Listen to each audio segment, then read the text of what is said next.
Bismillahirrahmanirrahim. Assalamualaikum warahmatullahi wabarakatuh. Alhamdulillahirabbil alamin. Asyhadu an la ilaha illallah wa asyhadu anna Muhammadar Rasulullah. Allahumma shalli ala Muhammad amma ba'du. Kali ini akan kita bacakan kisah Abu Ubaidah Ibnul Jarrah, orang kepercayaan umat. Bismillah. Siapakah kiranya orang yang dipegang oleh Rasulullah dengan tangan kanannya sambil bersabda, "Inna likulli ummatin aminan wa inna amina hadhil ummati Abu Ubaidah binal Jarrah." Sesungguhnya setiap umat itu mempunyai orang kepercayaan, dan sesungguhnya kepercayaan umat ini adalah Abu Ubaidah bin Jarrah. Siapakah orang yang dikirim oleh Nabi ke medan tempur Zatus Salasil sebagai bantuan bagi Amr bin As dan diangkatnya sebagai panglima dari suatu pasukan yang di dalamnya terdapat Abu Bakar dan Umar? Siapa pula yang pertama disebut sebagai Amirul Umaro atau panglima besar? Siapa yang tinggi perawakannya, tubuhnya kurus, tipis jenggotnya, berwibawa wajahnya? Siapakah kiranya orang kuat lagi terpercaya sehingga Umar bin Khattab ketika hendak menghembuskan nafasnya yang terakhir berkata mengenai pribadinya, "Seandainya Abu Ubaidah Ibnul Jarrah masih hidup, tentulah ia di antara orang-orang yang akan saya angkat sebagai penggantiku. Dan jika Tuhanku menanyakan hal itu, tentulah akan saya jawab, saya angkat kepercayaan Allah dan Rasulnya." Ia adalah Abu Ubaidah Amir bin Abdillah Ibnul Jarrah. Ia masuk melalui Abu Bakar As-Siddiq, yakni sebelum Rasulullah mengambil rumah Arqam sebagai tempat dakwah. Ia juga pernah hijrah ke Habsyi pada kali yang kedua. Ia kembali pulang dengan tujuan agar dapat mendampingi Rasulullah di perang Badar, perang Uhud, dan pertempuran-pertempuran lainnya. Lalu sepeninggal Rasulullah dilanjutkan gaya hidupnya sebagai seorang yang kuat, yang dipercaya mendampingi Abu Bakar kemudian Umar dalam pemerintahannya. Ketika Abu Ubaidah bersumpah setia kepada Rasulullah akan membaktikan hidupnya di jalan Allah, ia menyadari sepenuhnya makna kata-kata yang tiga, berjuang di jalan Allah, dan telah memiliki persiapan sempurna untuk menyerahkan kepadanya apa yang diperlukan berupa pengorbanan. Maka tatkala Abu Ubaidah telah menepati janji yang dilakukan oleh para sahabat lainnya, dilihat pula Rasulullah sikap jiwa dan tata cara kehidupannya yang menyebabkan layak untuk menerima gelar mulia yang dihadiahkan Rasulullah kepadanya dengan sabdanya, "Aminu hadhil ummati Abu Ubaidah binal Jarrah." Orang kepercayaan umat ini yaitu Abu Ubaidah Ibnul Jarrah. Amanat kepercayaan yang dipenuhi oleh Abu Ubaidah atas segala tanggung jawabnya merupakan sifat yang paling menonjol. Ketika di perang Uhud umpamanya, dari gerak-gerik dan jalan pertempuran yang diketahui bahwa tujuan utama dari orang-orang musyrik itu bahkan hendak merebut kemenangan, tetapi untuk menghabisi, ya, bukan hendak merebut kemenangan, tapi untuk menghabisi riwayat Nabi besar dan merenggut nyawanya. Ia berjanji kepada dirinya akan selalu dekat dengan Rasulullah di arena perjuangan. Maka dengan pedangnya yang terpercaya, ia maju ke muka, merambah dengan hendak maksud melampiaskan mendesak tentara yang hendak melampiaskan maksud jahatnya, dan setiap situasi medan dan suasana pertempuran memaksanya terpisah dari Rasulullah, ia tetap bertempur tanpa melepaskan pandangan matanya dari kedudukan Rasulullah yang selalu diikuti dengan hati cemas dan gelisah. Ia selalu ingin menjaga Rasulullah agar tetap aman. Suatu ketika pertempuran berkecamuk dengan hebatnya. Ia terpisah dari Nabi karena terkepung oleh musuh. Tetapi seperti biasa kedua matanya bagai mata elang mengintai, dan hampir saja ia gelap mata melihat sebuah anak panah meluncur dari tangan seorang musyrik lalu mengenai Nabi. Maka terlihatlah pedangnya yang sebilah itu berkelibatan tak ubah bagai 100 bilah pedang menghantam musuh. Ia terbang melompat mendapatkan Rasulullah, didapatinya darah beliau yang suci mengalir, dan dilihatnya Rasulullah Al-Amin menghapus darah dengan tangannya sambil bersabda, "Khadabu wajha nabiyihim wa huwa yad'uhum ila rabbihim." Bagaimana mungkin berbahagia suatu kaum yang mencemari wajah Nabi mereka, padahal ia menyerunya kepada Tuhan mereka. Abu Ubaidah melihat dua buah mata rantai baju besi penutup kepala Rasulullah menancap di kedua belah pipinya. Abu Ubaidah tak dapat menahan hatinya. Ia segera menggigit salah satu mata rantai itu dengan giginya, lalu menarik dengan kuat dari pipi Rasulullah hingga tercabut keluar. Tetapi bersamaan dengan itu tercabut pula sebuah gigi Abu Ubaidah. Lalu ditariknya pula mata rantai yang kedua dan tercabut pula gigi Abu Ubaidah yang kedua. Dan hendaklah kita serahkan kepada Abu Bakar Siddiq untuk menceritakan peristiwa itu. Dengan kalimat lembutnya beliau berkata,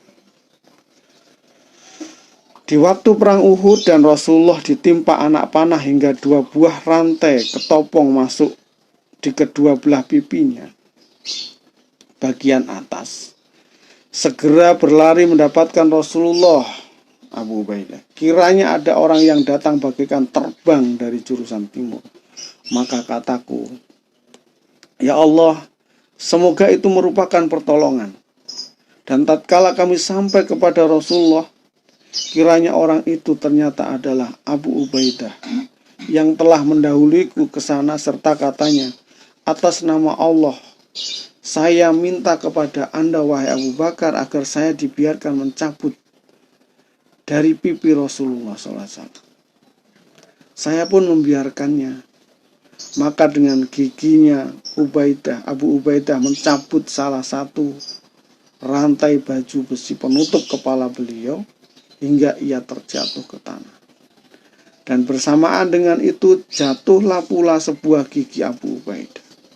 Kemudian ditariknya pula mata rantai yang kedua dengan giginya yang lain sehingga sama tercabut, menyebabkan Abu Ubaidah tampak di hadapan orang banyak menjadi ompong. Di saat bertambah besar dan meluasnya tanggung jawab para sahabat, maka amanah kejujuran Abu Ubaidah meningkatlah pula. Tatkala ia dikirim oleh Nabi SAW dalam ekspedisi Daun Khobar, memimpin lebih dari 300 orang prajurit, sedang perbekalan mereka tidak lebih dari sebakul kurma, sementara tugas sulit dan jarak yang akan ditempuh jauh pula, Abu Ubaidah menerima perintah itu dengan taat dan hati gembira. Bersama anak buahnya pergilah ia ke tempat yang dituju, dan perbekalan setiap prajurit setiap harinya hanya segenggam kurma. Dan setelah hampir habis, maka bagian masing-masing hanyalah sebuah kurma untuk sehari. Dan tatkala habis sama sekali, mereka mulai mencari daun kayu yang disebut khobat. Lalu mereka tumbuk hingga halus seperti tepung dengan menggunakan alat senjata mereka. Di samping daun-daun itu dijadikan makanan, dapat pula mereka gunakan sebagai wadah untuk air minum. Itulah sebabnya ekspedisi itu disebut dengan ekspedisi daun khobat.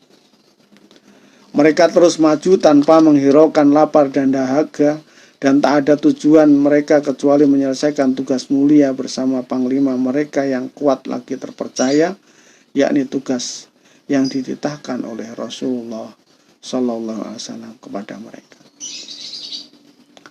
Rasulullah sangat sayang kepada Abu Ubaidah sebagai orang kepercayaan umat, dan beliau sangat terkesan kepadanya.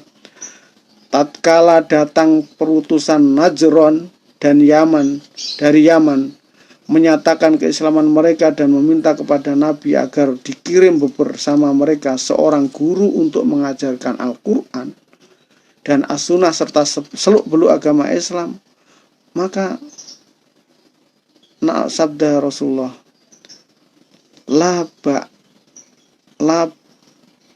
ab'atsanna ma'akum rajulan aminan haqqo aminin. Baiklah, akan saya kirim bersama tuan-tuan seorang yang terpercaya, benar-benar terpercaya. Para sahabat mendengar pujian yang keluar dari Rasulullah ini, masing-masing berharap agar pilihan itu jatuh kepada dirinya sehingga mendapatkan julukan dari Rasulullah itu adalah dirinya, haqqo aminin. Sehingga mereka sama-sama berdebar berhati, seakan-akan berharap semoga saya yang disebut oleh Rasulullah. Umar bin Khattab menceritakan peristiwa itu, aku tak pernah berangan-angan menjadi amir. Tetapi ketika itu aku tertarik oleh ucapan beliau dan mengharapkan apa yang dimaksud beliau itu adalah aku. Aku cepat-cepat berangkat untuk sholat duhur, dan tatkala Rasulullah selesai mengimami sholat duhur, beliau memberi salam lalu menoleh ke sebelah kanan dan kiri. Maka saya pun mengulurkan badan agar kelihatan oleh beliau Rasulullah. Tetapi ia masih juga melayangkan pandangannya mencari-cari sosok tertentu. Hingga akhirnya tampaklah Abu Ubaidah. Maka dipanggilnya lalu sabdanya, pergilah bersama mereka dan selesaikanlah apabila terjadi perselisihan dengan mereka, di antara mereka dengan hak.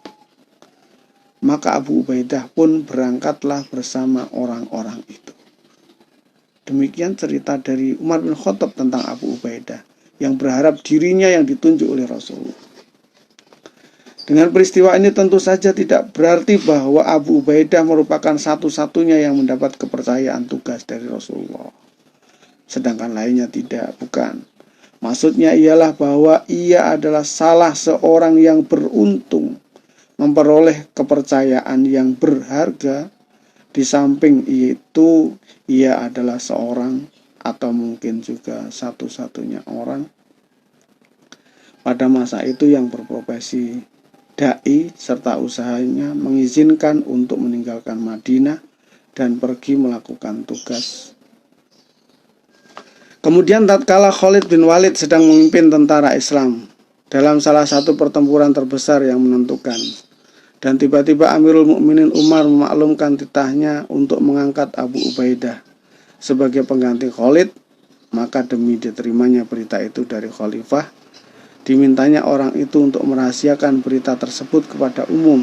Sementara Abu Ubaidah sendiri mendiamkan dengan suatu niat untuk tujuan baik sebagai lazimnya dimiliki oleh seorang zuhud, arif, bijaksana lagi terpercaya, menunggu selesainya Panglima Khalid merebut kemenangan besar. Dan setelah tercapai barulah ia mendapatkan Khalid dengan hormat dan takzimnya menyerahkan surat Amirul Mukminin. Ketika Khalid bertanya kepadanya, "Semoga Allah memberi Anda rahmat, wahai Abu Ubaidah. Apa sebabnya Anda tidak menyampaikan padaku di waktu datangnya?" Maka ujar kepercayaan umat itu, "Saya tidak ingin mematahkan ujung tombak Anda, dan bukan kekuasaan dunia yang kita tuju, dan bukan pula untuk dunia kita beramal. Kita semua bersaudara karena Allah." Demikianlah Abu Ubaidah telah menjadi panglima besar di Syria, dan di bawah kekuasaannya bernaung sebagian tentara Islam. Tetapi bila Anda melihat, maka sangka Anda bahwa ia adalah seorang prajurit biasa, seperti pribadi biasa kaum muslimin pada umumnya. Dan ketika sampai kepadanya perbincangan orang-orang Syria tentang dirinya dan ketakjuban mereka terhadap sebutan panglima besar, dikumpulkannya lah mereka, lalu ia berdiri menyampaikan pidatonya. Nah, cobalah Anda sekalian perhatikan apa yang diucapkannya kepada orang terpesona. Hai umat manusia, sesungguhnya saya ini adalah seorang muslim dari suku Quraisy. Dan siapa saja di antara kalian, baik yang berkulit merah atau hitam, yang lebih takwa daripadaku, hatiku ingin sekali berada dalam bimbingannya. Semoga Allah melanjutkan kebahagiaanmu, wahai Abu Ubaidah, dan mengekalkan agama yang telah mendidikmu, serta Rasulullah yang telah mengajarimu, seorang muslim dari suku Quraisy. Tidak kurang, tidak lebih. Ucapanmu itu agama Islam, suku Quraisy. Hanya inilah keinginannya, tidak lain. Adapun kedudukannya sebagai panglima besar, sebagai pemimpin tentara Islam yang paling banyak jumlahnya dan paling menonjol keperwiraannya, serta paling besar kemenangannya, begitupun sebagai wali negeri wilayah Syria yang semuanya hendak berlaku dan perintahnya ditaati, maka semua itu dalam hal ini dan lainnya yang serupa tidak menggoyahkan ketakwaannya sedikit pun, dan tidak dijadikan andalan untuk dipamerkan kemana-mana. Amirul Mukminin Umar bin Khattab datang berkunjung ke Syria. Kepada para penyambutnya ditanyakan, "Mana saudara saya?" "Siapa?" ujar mereka. "Abu Ubaidah ibnu Jarrah." Kemudian datanglah Abu Ubaidah segera dipeluk oleh Amirul Mukminin. Lalu mereka pergi bersama-sama ke rumahnya. Maka tidak satu pun perabot rumah tangga terdapat di rumah itu, kecuali pedang, tameng, dan pelana kendaraan. Sambil tersenyum, Umar bertanya kepadanya, "Kenapa tidak kau ambil untuk dirimu, sebagaimana dilakukan oleh orang lain?" Maka jawab Abu Ubaidah, "Wahai Amirul Mukminin, ini telah menyebabkan hatiku lega dan sempat beristirahat." Pada suatu hari di Madinah, tatkala Amirul Mukminin Umar Al-Faruq sibuk menangani urusan Islam yang luas, disampaikan orang berita berkabung meninggalnya Abu Ubaidah. Maka terpejamlah kedua pelupuk matanya yang telah digenangi air, dan air itu pun meleleh hingga Amirul Mukminin membuka matanya dengan tawakal menyerahkan diri, dimohonkannya rahmat bagi sahabatnya, dan bangkitlah kenangan-kenangan lamanya bersama almarhum yang ditampungnya dengan hati yang sabar diliputi duka. Kemudian diulangi kembali ucapannya berkenaan dengan sahabatnya itu, "Seandainya aku bercita-cita, maka tak adalah harapanku selain sebuah rumah yang penuh didiami oleh tokoh-tokoh seperti Abu Ubaidah." Jamaah sekalian rahimakumullah, inilah sosok yang begitu perkasa, begitu perwira, yang pernah menggantikan Panglima Besar Khalid bin Walid atas titah Umar bin Khattab, tetapi tetap dalam kesederhanaannya. Ia senantiasa memperkenalkan dirinya hanya cukup dengan mengatakan, saya adalah Abu Ubaidah ibnul Jarrah, suku Quraisy, agama Islam. Kata-kata aku panglima, aku amir, aku pejabat bukanlah menjadi hal yang penting bagi dirinya, sehingga menurunkan warok dan ketakwaannya. Mudah-mudahan kita bisa mengambil hikmah dari sosok pribadi Abu Ubaidah ibnul Jarrah. Alafumikum wabillahi taufiq wal hidayah. Wassalamualaikum warahmatullahi wabarakatuh. Terima